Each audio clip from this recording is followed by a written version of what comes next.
오늘은 여호와를 버린 후라는 제목으로 하나님의 말씀을 함께 나누겠습니다.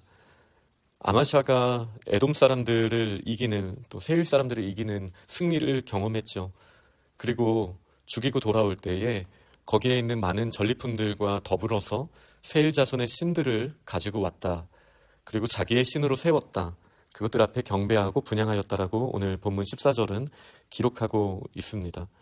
하나님께서는 선지자 한 명을 보내었습니다. 그리고 사실 이게 말이 안 되는 거잖아요. 자신들에게 패배한, 그래서 그 신들이 아무 능력이 없다라는 게 검증된 그 우상들을 가지고 와서 우상 숭배를 하고 있는 아마샤에게 선지자를 보내셔서 이 백성의 신들이 그 백성을 당신의 손에서 구원하지도 못했는데 어찌하여 그 신들에게 구하고 있습니까?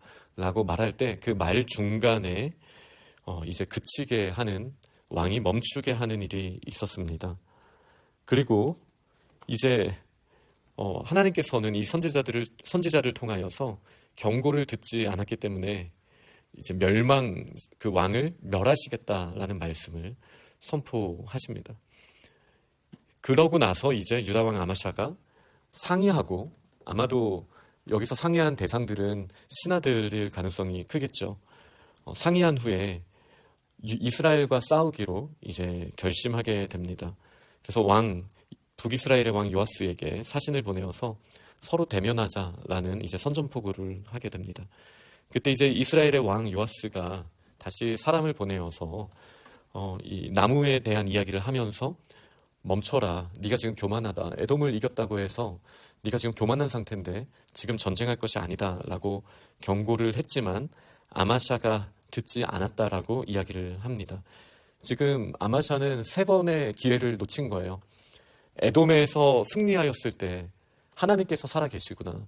어제 본문 말미에 아마샤가 잘못한 부분들이 이제 그 여지가 보여지는 내용들이 있었잖아요. 에돔에서 승리하고 나서 하나님을 더 바라보고 하나님만 의지할 수 있는 기회가 있었지만 그것을 놓쳤습니다. 그때도 하나님이 기회를 주셨습니다. 선지자를 보내셔서 기회를 주신 것이죠. 그때 그 이야기를 듣는 중간에 멈춰라, 그쳐라 라고 하며 말을 끊고 듣지 않았습니다. 그리고 이제 주변에 있었던 신하들의 목소리를 듣고 이스라엘과 전쟁을 하려고 했습니다. 그러나 한 번 더 기회를 주셨습니다. 이스라엘의 왕의 목소리를 통하여 하나님께서 기회를 주셨습니다. 그러나 20절은 아마샤가 듣지 아니하였다라고 기록하고 있습니다. 이 메시지는 저희들에게 지금 어떠한 하나님의 뜻을 보여주시는 겁니까? 역대기가 기록되었던, 하나님께서 이 역대기 같은 내용의 열왕기가 있습니다. 그런데 이 열왕기가 있음에도 하나님께서 역대기를 통해서 처음 이 메시지를 들려주셨을 때 어떤 메시지를 분명하게 선포하고 있으신 겁니까? 그 당시 사람들이 듣지 않는 상황이었을 거예요. 지금 저희들도 마찬가지입니다.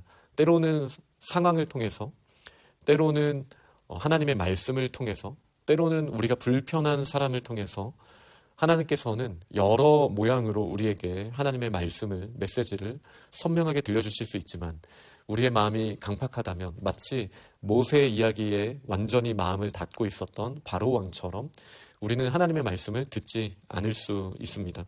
3번이나 기회를 놓친 이 아마샤 왕은 이제 벳세메스에서 대면하여서 완전히 패배하는 모습이 기록되어 있습니다. 아마샤 왕은 이제 끌려가게 됩니다. 사로잡히게 되었습니다. 그리고 예루살렘은 성벽이 무너지고, 전체는 아니지만 성벽이 무너지고, 그리고 하나님의 전 안에서 오베데돔이라고 불리우는 사람이 지키고 있었던 금과 은과 그릇과 재물까지도 빼앗기게 됩니다. 사람들은 돌모로 잡혀 사마리아로 돌아가게 되었습니다. 여전히 이 본문 가운데 하나님의 심판이 임하고 있지만 아마샤에게 4번째 기회가 주어져 있었다는 것을 저희는 생각해야 합니다. 이 장면의 묘사가 바벨론으로 끌려갔을 때와 굉장히 유사하다는 것을 저희는 알고 있습니다. 왕은 끌려가고 사람들은 볼모로 잡혀갔으며 성벽은 허물어지게 되고 금과 은과 재물들은 빼앗기게 되는 상황이 있었던 것, 바로 역대기가 기록되었던 상황과 비슷한 장면입니다. 그러면 이제 저희는 하나님의 뜻을 한 번 더 네 번째로 주신 하나님의 오늘 본문에서 네 번째로 보여주신 하나님의 뜻에 집중해야 합니다. 25절 말씀은 이렇게 말합니다. 이스라엘의 왕 여호아스의 아들 요아스가 죽은 후에도 유다 왕 요아스의 아들 아마샤가 15년간 생존하였더라. 전쟁에서 이긴 북이스라엘의 왕이 먼저 죽었습니다. 그러나 아마샤가 15년간 생존한 일이 있었습니다. 이 생존한 기간 동안 아마샤는 왕으로서의 역할은 거의 하지 못했을 것입니다. 이미 사로잡혔을 때부터 그 다음에 왕이 된 우시아가 같이 섭정하는, 아마샤가 죽지는 않았기 때문에 왕에서 폐위되지는 않았지만 그러나 실제로는 우시아가 왕의 역할을 했다라고 보는 것이 맞을 것입니다. 승리한 북이스라엘의 왕은 먼저 죽었습니다. 요아스가 죽은 것이죠. 그러나 아마샤가 생존하고 있습니다. 생존 말 그대로 그냥 살아만 있는 거죠. 그런데 이 살아있다라는 것에서 어떠한 메시지를 저희가 찾을 수 있습니까? 하나님께서 돌이킬 수 있는, 회개할 수 있는 기회를 아마샤에게 주셨다라는 것을 저희는 알게 됩니다. 그러나 이 아마샤는 뭐라고 지금 기록이 되어 있습니까? 27절에 아마샤가 돌아서서 여호와를 버린 후로부터, 그리고 그 다음의 내용이 다시 돌이켰다라는 말이 기록되어 있지 않습니다. 물론 저희가 모든 가능성을 다 닫아둘 수는 없겠습니다. 그러나 이제 묘사된 표현은 그가 여호와에게서부터 돌이키고 여호와를 버린 이후에 그는 하나님의 말씀을 듣지 않았고 사로잡혀 갔으며 성벽이 무너지는 것을 경험하게 되고 사람들은 볼모로 끌려가게 되고 재물과 금과 은이 다 빼앗기게 되는, 여호와의 성전에 있는 것들이 빼앗기게 되는 일들이 일어났고, 또 그는 그때부터 신하들이 반란을 일으켰고, 그리고 결국은 나중에 사마리아에서 풀려서 돌아왔지만 다시 라기스로 도망하게 되는 일이 있었습니다. 그러나 이 본문에서 저희는 역사적으로 이제 한 가지 중요한 사건을 또 생각하게 되는 것이죠. 이스라엘의 백성을 사로잡고 있었던 원형이라고 할 수 있는 이집트, 바로의 아들이 죽고 바로의 군대는 바다에 이제 수몰되지 않았습니까? 그리고 이렇게 해서 하나님은 그 하나님의 말씀을 듣지 않은 이스라엘 백성도 그랬었지만 그 심판의 도구로 삼으셨던 그 도구를 더 빠르게 심판하시는 장면이 역사적으로 나오게 됩니다. 오늘 본문에 저희가 읽은 대로 요아스도 마찬가지였죠.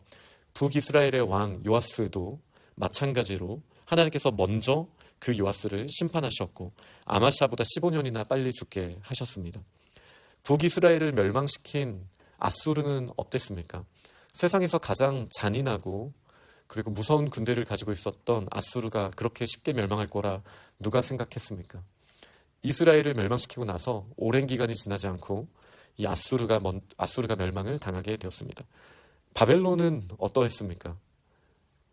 유다를 함락시키고 나서 긴 시간이 지나지 않고 그 강한 제국 바벨론이 그렇게 무너지는 거 우리가 쉽게 상상할 수 있는 일이 아니죠. 하나님의 전을 건드리고 하나님의 백성을 심판한 이 민족들, 제국들은 다 심판을 당하게 되었습니다. 그러나 아마샤, 하나님의 약속 안에 있었던 그 등불을 끄지 않겠다라고 말씀하셨던 이 백성의 왕 아마샤에게는 하나님이 더 긴 시간의 기회를 주셨습니다. 그리고 저희는 오늘 본문을 보면서 아마샤에게 있었던 이 4번의 기회다 결코 작은 것이 아니었음을 알고 있습니다. 오늘 저희의 모습은 어떻습니까? 하나님께서 저희의 마음을 부드럽게 하시고 저희의 귀를 열어주시고 이 네 가지 상황 중에 어떤 상황이든 승리한 상황, 그리고 그 가운데 교만하여져서 하나님의 백성을, 하나님의 선지자를 통해 음성을 들려주시는 상황, 혹은 대적을 통해 들려주시는 상황, 그리고 완전한 철저한 무너짐을 경험하고 다시 하나님 앞에 생존케 하시고 주님 앞에 마치 나중에 므낫세 왕이 그랬던 것처럼 주님 앞에 돌이킬 수 있는 상황, 이 4번의 기회 가운데 지금 저희들은 어떤 상황에 있습니까? 사실 상황이 중요한 것이 아닙니다. 저희의 마음이 부드러워지고 어떤 상황에서든 하나님의 음성을 들을 수 있기를 원합니다. 그렇게 우리의 귀가 열리고 마음이 열려서 정말 하나님이 기뻐하시는 선택을 하고 이제는 왕답지 않은 모습으로 때로는 라기스로 도망치든 아니면 우상에게 숭배하고 있든 하나님의 선지자의 말에 그치라라고 말을 하는 모습이든 사마리아로 끌려갔던 모습이든 어쨌든 공통점은 왕으로서의 모습은 아니라는 거잖아요. 그러나 이제 하나님의 음성을 들을 때, 진짜 왕을 인정할 때 저희가 왕과 같은 모습으로 이 땅에서 하나님의 능력을, 권능을 드러내게 되는 줄 믿습니다. 먼저 하나님의 말씀을 듣고 또 그 말씀 안에서 왕같이 다스리는 자의 권능을 회복하는 우리 믿음의 사람들이 다 되시기를 간절히 축원합니다. 아멘.